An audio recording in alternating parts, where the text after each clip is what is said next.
जांच का हुक्म दिया है और जांच के बाद ही इस पूरे हादसे की तफसीली रिपोर्ट पार्लियामेंट में वज़ीर दिफा राजनाथ सिंह उस पर बयान देंगे और आवाम को भी इसकी सही जानकारी सरकार जब जारी करेगी बयान वज़ीर दिफा इस पूरे मामले पर बयान जारी करेंगे तब पता चलेगा इसके वजूहात क्या हैं। लेकिन चेन्नई के कन्नौर में आर्मी का यह हेलीकॉप्टर हादसे का शिकार हुआ है MI-7 जिसमें 14 लोग सवार थे। 11 लाशें अभी तक बरामद कर ली गई हैं। CDS बिपिन रावत और उनकी अहलिया भी इस हेलीकॉप्टर पर सवार थी। 3 आला अहदेदार इसमें सवार थे। कुल मिलाकर 14 लोग इस पर सवार थे जिसमें से 11 लाशें बरामद कर ली गई हैं और सरकार पूरे मामले पर गहरी नजर रखी हुई है।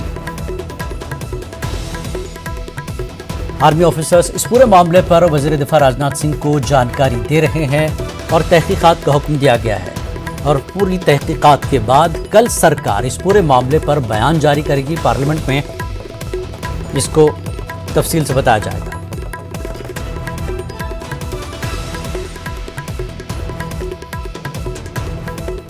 और अभी तक जो जानकारी हम आप तक पहुंचा पा रहे हैं स्क्रीन के जरिए जो हमारे नुमाइंदों ने हमें बताया है कि आर्मी का ये हेलीकॉप्टर MI-7 गिरकर तबाह हुआ है।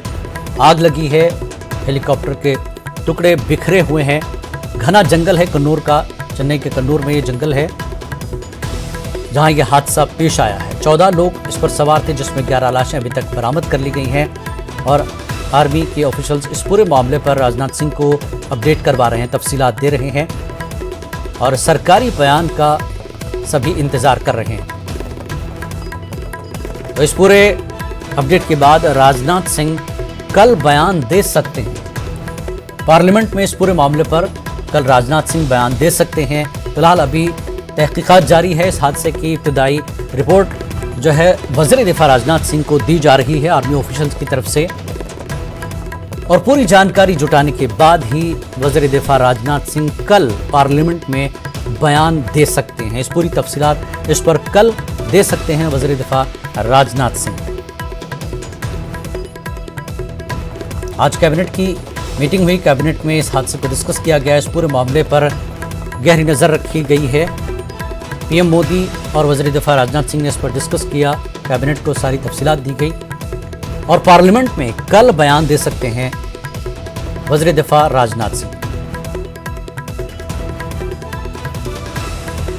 मुल्क के फौज के आला सरबराह CDS बिपिन रावत और उनकी अहलिया इस हेलीकॉप्टर में सवार थे और वेलिंगटन जो कि आर्मी का एक कॉलेज है वहां पर ऐसा बताया जा रहा है कि वो लेक्चर के लिए जा रहे थे और मज़ीद तफसीलात पूरी जानकारी सरकारी बयान के बाद ही सामने आएगी कि हादसा कैसे हुआ, क्या कुछ इस हादसे के वक्त वहां देखा गया। लोकल से ये जानकारी जुटाई जा रही है। आर्मी ऑफिशियल्स वज़ीर दिफा राजनाथ सिंह को इस हादसे की मुकम्मल जानकारी दे रहे हैं। जख्मियों की हालत और जो 11 लाशें मिली हैं उनकी तफसीलात वज़ीर दिफा राजनाथ सिंह तक पहुंच चुकी है और जो 3 लोग अभी लापता हैं उनकी तलाश जारी है। 14 लोग इसमें जुमला सवार थे जिसमें 11 लाशें अभी तक बरामद कर ली गई हैं। 3 लोगों की तलाश अभी जारी है। वज़ीर दिफा राजनाथ सिंह CDS के सरकारी रिहाइशगाह आज पहुंचे और उनके घर वालों से 10 मिनट तक वो बात करते रहे, उनकी हिम्मत बंधाई और वहां से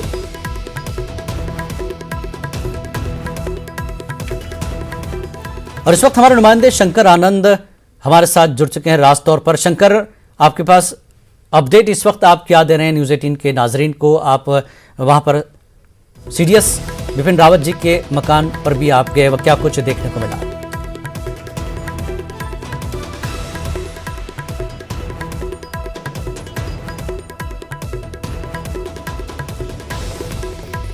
एक बार फिर जोड़ने की कोशिश करते हैं। शंकर आनंद, आपको मेरी आवाज पहुंच रही है तो आप क्या अपडेट इस वक्त दे रहे हैं? राजनाथ सिंह ने CDS के मकान भी पहुंचे थे वो। ओके जी शंकर।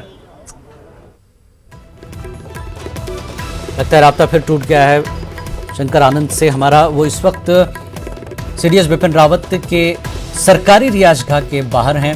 राजनाथ सिंह भी वहां पर पहुंचे थे। सीडीएस बिपिन रावत जी के घर पहुंचे, घर वालों से उन्होंने 10 मिनट तक बातचीत की। तफसीलात बताई गई हैं और उनकी हिम्मत बताई गई है, ढारस बताई गई है, क्योंकि इस वक्त बड़े दुख के माहौल में घर वाले भी हैं। पूरे देश को इस बात का दुख है कि बिपिन रावत और उनकी अहलिया उस हेलीकॉप्टर में सवार थे और वो हेलीकॉप्टर हादसे का शिकार हुआ है। तो तमिलनाडु के नीलगिरी कन्नूर में हेलीकॉप्टर हादसे का शिकार हुआ है, जिसमें मुल्क की फौज के आला सरबराह बिपिन रावत और उनकी अहलिया सवार थीं। जुमला 14 अफराद इसमें सवार थे। गम का माहौल है पूरे मुल्क में। फौज के लिए एक बुरी खबर आज ये आला सरबराह उनके हेलीकॉप्टर को हादसे पेश आया है और सरकार इस पर पार्लियामेंट में कल बयान दे सकती है। वज़ीर दिफा फिलहाल अभी जानकारी जुटा रहे हैं। पूरी जानकारी मकाम हादसा से आर्मी के ऑफिसर्स राजनाथ सिंह को दे रहे हैं और राजनाथ सिंह ये कल जानकारी दे सकते हैं पार्लियामेंट में, बताया जा रहा है। देश के सीडीएस यानी कि चीफ डिफेंस ऑफिसर जो हैं जनरल बिपिन रावत, उनके स्वास्थ्य को लेकर है। हर कोई यही प्रार्थना कर रहा है, अरदास कर रहा है कि जितना जल्द से जल्द उनको एक कुछ अच्छी खबर मिले, उनके स्वास्थ्य से संबंधित अच्छी खबर मिले, इस चीज़ का इंतजार कर रहे हैं। इसके साथ ही जनरल बिपिन रावत की जो पत्नी है, उनके स्वास्थ्य को लेकर हर कोई चिंता कर रहा है और हर कोई अरदास कर रहा है कि जल्द से जल्द कोई अच्छी खबर मिले। और इसके साथ ही एक और महत्वपूर्ण जानकारी मैं देना चाहूँगा कि उनके घर में उनके जनरल बिपिन रावत की 2 बेटी होने की जानकारी मिल रही है। तो लिहाजा इस मामले की जानकारी को मिलने के बाद आर्मी के और जो एयरफोर्स के जो महिला अधिकारी हैं वो यहाँ पे लगातार यहाँ पे आ रही हैं और उनके घर में आने के बाद एक कहा जा सकता है कि एक हिम्मत देना और इन मसलों पे बातचीत करने के लिए आ रहे हैं। और इस वक्त में तमाम जो अधिकारी जो हैं यहाँ पे मौके पे मौजूद हैं, लेकिन ज़्यादातर जो महिला अधिकारी हैं जो डिफेंस से जुड़े हुए हैं वो अंदर में मौजूद हैं। फिलहाल जिस तरह से कहा जा सकता है कि जिस तरह से हालात हैं, इस मामले पर केंद्रीय रक्षा मंत्री लगातार नज़र बनाए हुए हैं और इस वक्त में जो रक्षा मंत्रालय के दफ्तर में इस वक्त में आर्मी चीफ भी पहुंचे हैं, थोड़ी देर पहले पहुंचे थे।